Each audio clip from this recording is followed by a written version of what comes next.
আসসালামু আলাইকুম ওয়া রাহমাতুল্লাহ। সবাইকে স্বাগতম জানাচ্ছি আমাদের আজকের ভিডিওতে।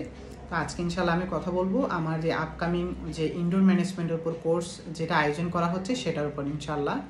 তো আপনারা যারা আমার ডেমো ফর মেডিকেল স্টুডেন্ট গ্রুপে সংযুক্ত আছেন তারা সবাই জানেন যে আমি কিছুদিন আগে যারা সামনে ইন্টার্নশিপ জয়েন করবে তাদের জন্য প্রি ইন্টার্ন ক্র্যাশ কোর্স নামে একটা কোর্স নামিয়েছিলাম সম্পূর্ণ ফ্রিতে। ওই কোর্সের ক্লাস সংখ্যা ছিল 5টা। ওই 5টা ক্লাসে আমি মোটামুটি চেষ্টা করেছি যে ইন্টার্নশিপে জয়েন করার আগে কীভাবে নিজেকে একটু কনফিডেন্ট করা যায়, কীভাবে কনফিডেন্টলি ইন্টার্নশিপে জয়েন করার পর ইমার্জেন্সি কেসগুলো হ্যান্ডেল করা যায় সেগুলোর উপর আমি মোটামুটি আলোচনা করেছিলাম।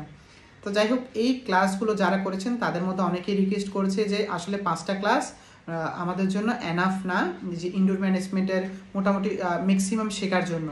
তো সবার রিকোয়েস্টের প্রেক্ষিতে আমি এই যে ইনডোর ম্যানেজমেন্টের উপর এখন সামনে একটা পেইড কোর্স নামাচ্ছি। হ্যাঁ, এই পেইড কোর্সের বৈশিষ্ট্য হচ্ছে কি এখানে 10টা ক্লাস থাকবে, কোর্স ফি হচ্ছে 500 টাকা। তো দেখেন এই 10টা ক্লাসে আসলে আমি মূলত কী আলোচনা করব। এই 10টা ক্লাসে আমি একজন অ্যাজ এ ইন্টার্ন ডক্টর হিসেবে সম্পূর্ণ ইন্টার্নশিপ জুড়ে তার যে সকল ইমার্জেন্সি কেস ফেস করা লাগবে সে সকল মোটামুটি ইনশাআল্লাহ সবগুলো কেস নিয়ে আমি আলোচনা করব। যেমন দেখেন, একটা পেশেন্ট আপনার কাছে আসলো শকের, হ্যাঁ, ব্লাড প্রেশার লো, তারপর হচ্ছে rapid thready pulse or pulse feeble এরকম হতে পারে, অথবা পালস পাচ্ছে না এরকম, অথবা স্যাচুরেশন ডাউন, এরকম কিছু ইমার্জেন্সি একটা পেশেন্ট আসলো যেটা মোটামুটি আপনি বুঝতেছেন যে কি পেশেন্টটা শকে আছে। হ্যাঁ, এরকম ইমিডিয়েট একটা শকের পেশেন্ট কি আপনি যদি মোটামুটি ভালো নলেজ না থাকে আপনি কি করবেন, আপনি তাকে হার্ট সোল বা নর্মাল স্যালাইন কোনো একটা ফ্লুইড রানিং দিয়ে দিলেন। হ্যাঁ, তো মোটামুটি 5-6 লিটার ফ্লুইড রানিং দেওয়ার পর দেখতেছেন যে কি পেশেন্টের ব্লাড প্রেশার উঠতেছে না। কেন? বিকজ আপনি একটা ভুল করছেন, সেটা হচ্ছে কি প্রপার হিস্ট্রি নেন নাই। আপনি যদি হিস্ট্রি নিয়ে জানতে পারেন যে কি তার এই শকের কজটা কি, either it is hypovolemic shock or other cause, দেখা গেল কি হিস্ট্রি নিয়ে জানা গেলো পেশেন্টের একটা আইএসডি বা মাইকার্ডিয়াল ইনফেকশনের হিস্ট্রি আছে, that means this shock due to cardiogenic cause. Okay, that means cardiogenic shock. আর কার্ডিওজেনিক শকে হচ্ছে ফ্লুইড দেওয়া সম্পূর্ণ মানা। Okay, highest 500 ml fluid challenge হিসেবে দেওয়া যায়, আপনি কিন্তু 6-7 লিটার অলরেডি দিয়ে দিয়েছেন। তো এইরকম একটা ইমার্জেন্সি কেসে আপনি একটা পেশেন্টকে ফ্লুইডের উপর ফ্লুইড দিয়ে যে একটা পেশেন্ট শকের পেশেন্টকে রিকভার করতে পারতেছেন না, রেদার দেন তার সিচুয়েশন আরও খারাপের দিকে নিয়ে যাচ্ছেন। আর এই কারণ হচ্ছে কি আপনার ছোট্ট একটা ভুল, সেটা হচ্ছে প্রপার হিস্ট্রি। আর এই যে একটা শকের পেশেন্ট আসলে কোন কোন ডিডিগুলো আপনার মাথায় থাকবে সেটা আপনার ওই মুহূর্তে জানা ছিল না। যাই হোক, একটা কার্ডিওজেনিক শকের ক্ষেত্রে আমরা ইউজুয়ালি ইনজেকশন ডোপামিন মাইক্রোবোরেটে ড্রিপে দিই। ওকে, আমি কখনো রানিং ফ্লুইড দেবো না। তো দেখেন এরকম ইমার্জেন্সি কেস, এটা একটা কার্ডিওজেনিক পেশেন্টের কথা বললাম। দেখলেন হঠাৎ করে একটা পেশেন্ট আপনার মেডিসিন ওয়ার্ডে আসলো, আপনার ডিউটির সময় যে পেশেন্ট সেমি কনশাস, জিসিএস অনেক লো, তারপর হচ্ছে কি আপনার অনেকটা এই পেশেন্টটাও মনে হচ্ছে কেমন জানি শকে আছে। হ্যাঁ, তো পেশেন্টের হিস্ট্রি নিয়ে জানতে পারলেন যে কি পেশেন্টের ডায়াবেটিস আছে, পেশেন্ট ইনসুলিন রেগুলার নেয়। তো আপনি এই মুহূর্তে রেদার দেন আদার শকের কজ ইভালুয়েট না করে আপনি ছোট্ট একটা সিবিজি স্ট্রিপ নিয়ে তার ক্যাপিলারি ব্লাড গ্লুকোজটা দেখলেন এবং চেক করে দেখলেন যে this is around 1.2। That means পেশেন্টের এখন যে অবস্থা বা যে কন্ডিশন নিয়ে আপনার কাছে আসছে this is due to hypoglycemia. আপনি ইনজেকশন নিউট্রোডেক্স যেটা 25% ডিএ, হ্যাঁ, এটা আপনি রানিং দিয়ে দিলেন, দেখা গেলো পেশেন্ট মোটামুটি রিকভার হয়ে গেল।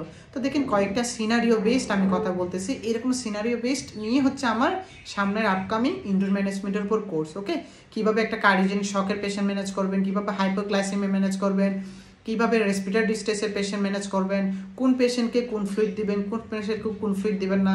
একটা ডায়াবেটিক পেশেন্ট আপনি দিয়ে বসলেন হার্ট সোল রানিং, দেখা গেলো পেশেন্টের কিছুক্ষণ পর দেখা গেলো পেশেন্ট ডায়াবেটিক টু অ্যাসিডোসিসে চলে গেলো because due to lactic acidosis. Okay, তো হার্ট সোল তো দেওয়া যাবে না ডায়াবেটিক পেশেন্টকে। আবার দেখা গেলো আপনি সার্জারি ওয়ার্ডের ডক্টর হিসেবে আছেন, নাইট ডিউটিতে আপনার অ্যাডমিশন ডিউটি, একটা পেশেন্ট আসলে একিউট অ্যাবডোমিনে অনেক বেশি পেইন। ওকে, পেশেন্টটা পেইন মনে হচ্ছে কেমন জানি পিইউডির পেইন মনে হচ্ছে। হ্যাঁ, তো এরকম পেশেন্টকে আপনি মোটামুটি ইনজেক্টেবল কোনো একটা অ্যানেসেইডস বা ভোল্টালিন যেটা পেশেন্টকে দেওয়া উচিত না এরকম কিছু একটা দিয়ে বসলেন, তাহলে তো পেশেন্ট কন্ডিশন ইমপ্রুভ হবে না, রেদার দেন আরও খারাপের দিকে যাবে। ওকে, তো পিইউডি পেশেন্টকে কোন পেইন কিলার দিবেন, আদার দেন পিইউডি একিউট অ্যাবডোমিনে আদার্স কজে কোন পেইন কিলার বা কোন ইনজেকশনটা সেফ আপনার সেটা জানা লাগবে। ওকে, একটা ডায়াবেটিক পেশেন্ট আসলে একিউট অ্যাবডোমেন, এনবিএম এ রাখলেন, যেহেতু এনবিএম এ রাখলেন তার তো নিউট্রিশন দরকার না, তো নিউট্রিশনের জন্য আপনি কি দিচ্ছেন, ডিএ বা ডিএনএস। একটা ডায়াবেটিক পেশেন্ট ডিএ বা ডিএনএস এ তো গ্লুকোজ আছে, আসলে গ্লুকোজ ওভাবে দেওয়া যাবে কিনা, বা যদি আমি দিতে চাই তাকে কিভাবে গ্লুকোজ দিব, কিভাবে ইনসুলিন কতটুকু বা কত ইউনিট ইনসুলিন এই ডিএ বা ডিএনএস এর ফ্লুইডের সাথে মিক্স করে তাকে দিব, এসব আমাদের আসলে জানতে হবে। হ্যাঁ, তো ইনডোর ম্যানেজমেন্টের এই কোর্স ইনশাল্লাহ আপনি করলে, আমি ইনশাল্লাহ একটু কথা বলবো, আপনি ইনশাল্লাহ কনফিডেন্টলি ইন্টার্নশিপের যে একটা বছর আছে অ্যাটলিস্ট ইমার্জেন্সি কেসে আপনার ভুল হওয়ার পসিবিলিটি কম, যদি আপনি ক্লাসগুলো মনোযোগ দিয়ে করে থাকেন। হ্যাঁ, তো মোটামুটি বুঝতেছেন আসলে আমি এই কোর্সে কী আলোচনা করব। মোটামুটি ইমার্জেন্সি কেস যা যা আছে, নট অনলি মেডিসিন, আমি মেডিসিন, সার্জারি, গাইনোকোলজিক্যাল পেশেন্ট, যেমন একটা পেশেন্ট আপনার কাছে আসলো অ্যাক্লামশিয়ার পেশেন্ট বা প্রি অ্যাক্লামশিয়ার পেশেন্ট আসলো কনভালশন নিয়ে, দ্যাট মিনস পেশেন্ট অলরেডি অ্যাক্লামশিয়াতে চলে আছে। এই পেশেন্টের ক্ষেত্রে আমার ইমিডিয়েট ম্যানেজমেন্ট কি, ইমিডিয়েট ম্যানেজমেন্ট যেমন আমরা ম্যাগনেসিয়াম সালফেট বা ম্যাক্সালফ দিই, কীভাবে দিব, মেনটেনেন্স ডোজটা কত, লোডিং ডোজটা কত, এটা আমাদের জানতে হবে। একটা পেশেন্ট আসলো আপনার ওয়ার্ডে অ্যারাউন্ড 36 উইকস অফ প্রেগনেন্সি, পেশেন্টের ডেলিভারি ডেট, আগের কোনো সিজারিন সেকশন হিস্ট্রি নাই, দ্যাট মিনস এই ডেলিভারিটা নর্মাল হবে। এখন পেশেন্টের লেবার পেইন মোটামুটি আছে, that means not on that level, আপনার এখন পেশেন্টটাকে অগমেন্টেশন করতে হবে। তো এই অগমেন্টেশন অফ লেবারের জন্য ইনজেকশন আমরা কী দিই, পিটন দিই। পিটন ডাইলুট করে কত ড্রপে দিবেন, কীভাবে দিবেন, এই ছোট্ট বেসিক জিনিসগুলো কিন্তু আপনার মোটামুটি জানতে হবে। এমন না যেগুলো আপনি ইন্টার্নশিপ করতে করতে শিখবেন না, সেটা না, শিখবেন, তবে কনফিডেন্টলি ম্যানেজ করার জন্য আগে থেকে যদি টুকটাক নলেজ থাকে ইনশাল্লাহ আপনি এটা আরও স্মুথলি হ্যান্ডেল করতে পারবেন। আশা করি আপনারা আমার কথা বুঝতেছেন। এবার দেখেন আয়ের ইমার্জেন্সি কেস, যেমন একটা পেশেন্ট আপনার কাছে আসলো যে তার কোনো একটা ফ্যাক্টরিতে কাজ করতেছে, চোখে গাছের গোড়া পড়লেই প্রত্যেকে সে চোখে ঝাপসা দেখতেছে। নাইটে আয়তে ইউজুয়ালি সিনিয়র খুব কম থাকে নাইট ডিউটিতে। হ্যাঁ, এই মুহূর্তে আপনি কি করবেন, কোন ড্রপ দুইটা দিবেন বা কোন ড্রপ দেওয়ার পর আপনি নর্মাল স্যালাইন দিয়ে ওয়াশ করবেন, টুকটাক বেসিক জিনিসটা জানার জন্যই হচ্ছে আমার এই কোর্স। তো আমি এই কোর্সে চেষ্টা করব paediatrics emergency, surgical emergency, medicine emergency, gynae obs emergency, ENT emergency, others all emergency আমি ইনশাল্লাহ হ্যান্ডেল করার চেষ্টা করব, কাভার করার চেষ্টা করব উইদিন দিস 10 ক্লাসেস। ওকে, আর যারা প্রি ইন্টার্নশিপ ক্র্যাশ কোর্সে ছিলেন তারা জানেন আমি যে ক্লাসগুলো কতটা ইফোর্ট এবং কতটা গোছানো করে নেওয়ার চেষ্টা করছি। তো এই ইনডোর ম্যানেজমেন্টের পেইড কোর্সের স্পেশাল কয়েকটা প্রপার্টিস বা বৈশিষ্ট্য বলে দিই। এক হচ্ছে আমি ইনশাল্লাহ যারা যারা জয়েন হচ্ছেন সবাইকে ড্রাইভে আমি প্রেসক্রিপশন প্রোভাইড করব ফর দিস ম্যানেজমেন্ট।